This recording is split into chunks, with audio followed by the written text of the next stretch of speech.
Do you ever look around and think, wow, the world is a crazy place, and it just seems to get crazier and crazier? Ease your mind and take a break. This is Fuel for the Soul with John Giftah.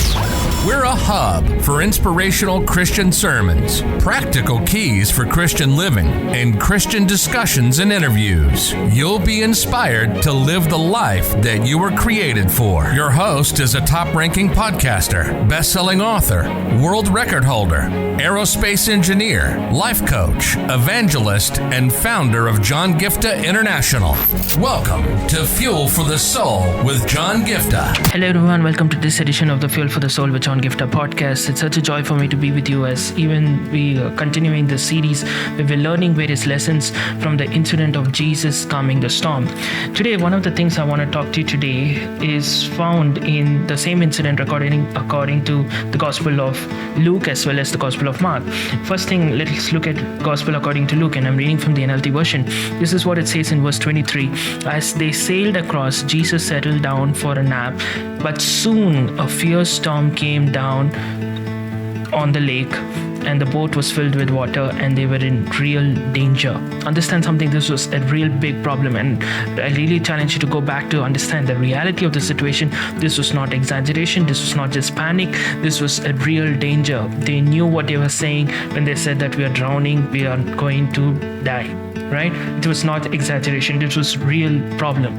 And one more thing I want to remind you, if you see in the book of Mark as well, it says the same thing in verse 37. But soon a fierce storm came. When they started out in verse 36, verse 37 says a storm came soon. See, I want you to understand something very important here, right? I think I shared this in one of the episodes recently, that the journey across would have took them around 3 hours, let's say 2.5 to 3 hours, right? And if you say 3 hours, what does soon mean? Like the storm didn't come maybe after an hour and a half or after 2 hours or while they were almost reaching the journey. No, like the storm came soon. The Bible is saying that's why I wanted to emphasize that it's not just mentioned in one of the Gospels, but two of the Gospels mentioned that word soon. Okay, very soon a storm came, very soon, which means let's assume, like it says that especially in the Gospel according to Luke, it says that they're starting out. Just think of it practically, right? Like they're starting out, then Jesus settled down for a nap. That's probably maybe 10 to 15 minutes after the journey. He's like, okay guys, let me take some rest. He goes and he wants to take a nap, but the word soon a fierce storm came means maybe, just maybe. I mean, I think in a journey of maybe 2 hours or 3 hours, soon could not be after 1 hour, after 2 hours, right? It would have been something like maybe within 30 minutes of their journey starting, right? Maybe in 30 minutes or 35 minutes is when this storm would have come. Soon it came soon, right? Why I'm trying to emphasize this is that, when they started the journey, Jesus says, let me go and take a nap, and then soon the storm comes, right? So I'm trying to help you understand that Jesus would have slept for hardly maybe 10 to 15 minutes by which the storm has come. Okay, why am I saying that? I told you in one of the episodes that Jesus was not woken up by the storm. He was not woken up by the people screaming. He was not woken up by the tossing of the waves and all, nothing. He was woken up only when the disciples ran and woke him up saying, hey, Jesus, we are going to drown and we are going to die, right? So, which means that Jesus was in deep sleep, and Jesus went to deep sleep in just 10 to 15 minutes time. I'm trying to help you understand this, right? In just 10 to 15 minutes time, Jesus was able to have deep sleep. Think about it, right? Why am I sharing this? A lot of you, including myself, so many times we struggle to have sleep. I'm telling honestly, even last night, I think it took me around like an hour or more than 2 hours. I was not getting sleep. I was like, God, I'm not getting sleep. I'm tired, but I'm not able to sleep.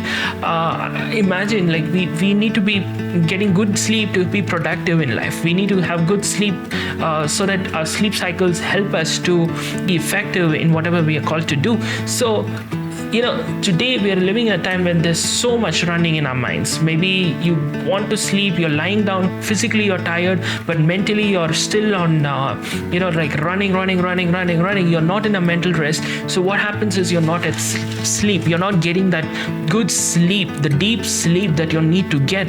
But you see from Jesus that in just 10 minutes, he was able to get into the phase of deep sleep that he had to be woken by the disciples. He was not in just casual sleep. He was in deep sleep. If he was in casual sleep, he would have been woken up. He would have woken up when he heard the commotion, when he saw that the wind was tossing. He was in deep sleep in just 10 minutes or 15 minutes, maybe. Think about this, guys. I want you to understand this. So this is a word I want to pray for and release over each one of you, including myself, because this is something that I'm praying for, especially because we're in a time where maybe worries and anxieties are causing us to not get sleep, or maybe there are lifestyle changes that need to be made. Like one of the things that I need to be better disciplined at is people typically say avoid the blue screen before you sleep, like avoid the phone, the gadgets, the laptop, and all of these things, maybe at least for an hour before you sleep. But for me it's a struggle because I'm managing a work and the ministry, posting, and then it's not easy. I'm myself struggling in that area. I pray that God will enable me to get that balance. But I pray over each one of you. Maybe there are lifestyle changes that you need to make. Maybe put off your phone in a different room when you go to sleep. Avoid using the phone for the next 1 hour before you sleep. Or maybe you're just doom scrolling, or maybe you're just watching something on Netflix every night. And I know people who do that. Like every night they have to watch a movie or a serial for hours together, binge watching.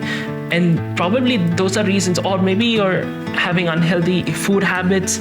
And see, I pray that God will give you the grace to make the changes that are required so that God can bless you with good sleep, like Jesus.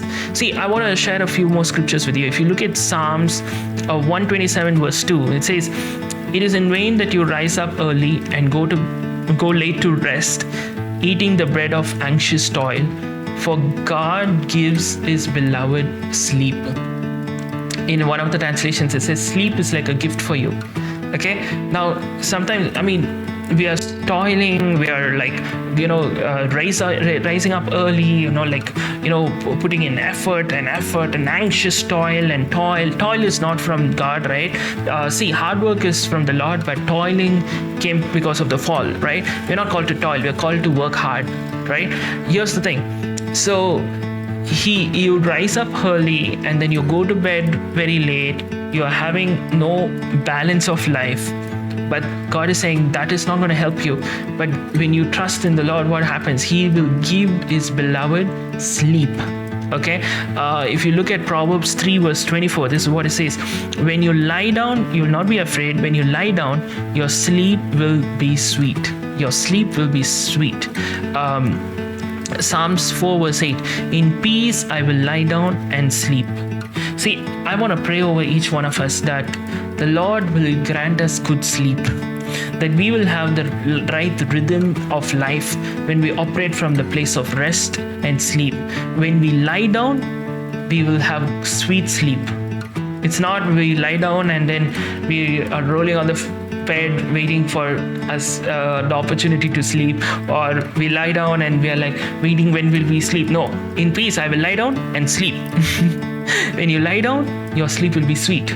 So I pray that the Lord will bless each one of us with that deep sleep and help us get that rhythm of life where we balance so that we have good sleep and we are able to be productive and fulfill the purpose that God has in store for us. Amen.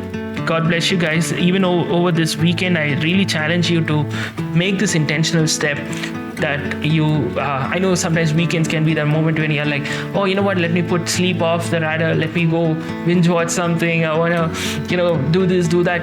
No, that's all great, doing something for fun or something good for a while, enjoyable, great, but make it an intentional step to take care of yourself and have good sleep. Amen. God bless you guys. You've been listening to Fuel for the Soul with John Giftah. We hope you were blessed and inspired to live the life that God has for you. Make sure to subscribe to the John Giftah YouTube channel for regular uploads of sermons, skits, interviews, and more. Follow John Giftah on Instagram for regular inspirational posts. And don't forget to check out the best-selling books written by John Giftah, Who Am I?, which will help you understand your identity, and the latest #1 bestseller, Unveil Your Purpose, helping you discover your purpose and to start walking in it. Make sure to leave a rating and review, and be sure to share it with your friends and loved ones. If you'd like to donate, you can find the PayPal link in the description. And if you'd like to invite John Giftah to speak at your event or to get more details, go to the website at www.johngiftah.com. See you on the next episode of The Fuel for the Soul with John Giftah.